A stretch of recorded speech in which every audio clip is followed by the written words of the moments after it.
This video is about the great AHOM dynasty.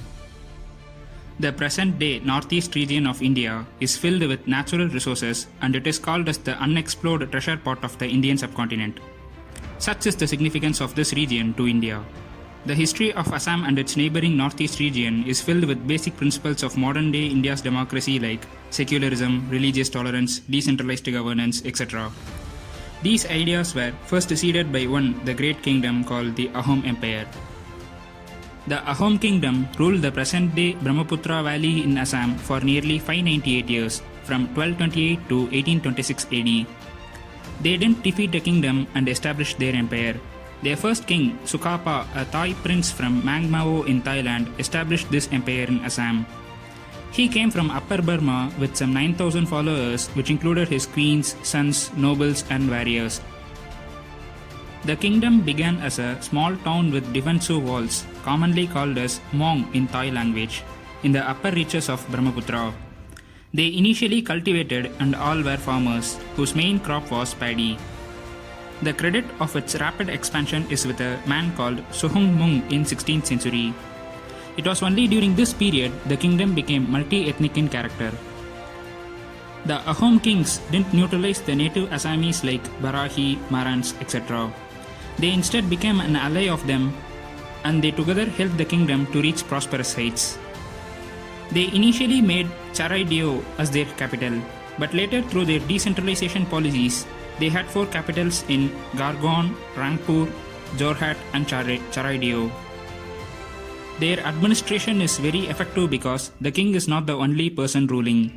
They had a council of ministers who had powers to dethrone the king if he was found incumbent.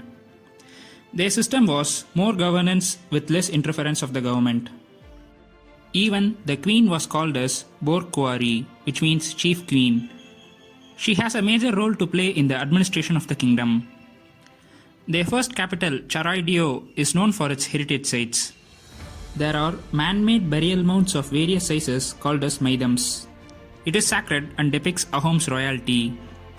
These maidams are hemispherical in shape. The AHOMs had secularism as their principle, so they later started to cremate the dead bodies in lines with the culture of Hinduism. Later, these maidams were looted by Mughals and robbers for treasure. The AHOMs are known for their bravery. They defeated the mighty Mughals not once but 17 times. The epic battle of Saraighat was fought in 1671 between AHOMs and the Mughals. The AHOM was led by King Lachit Borphukan, a brave king known for his intelligence.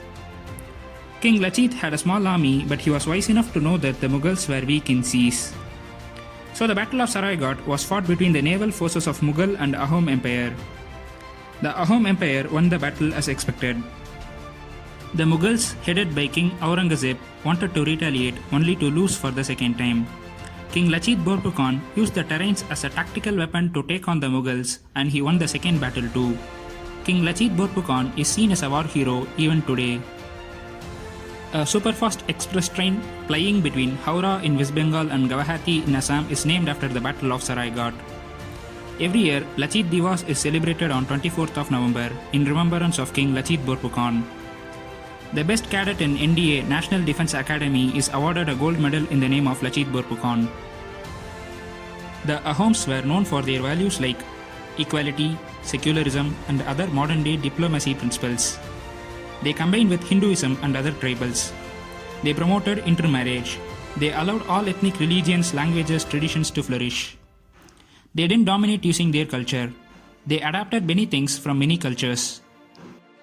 The history of AHOM dynasty is missed in our history textbooks. This video is a small briefing about the AHOM Empire. We must try to project their values to the modern world today. We thank you for watching this video.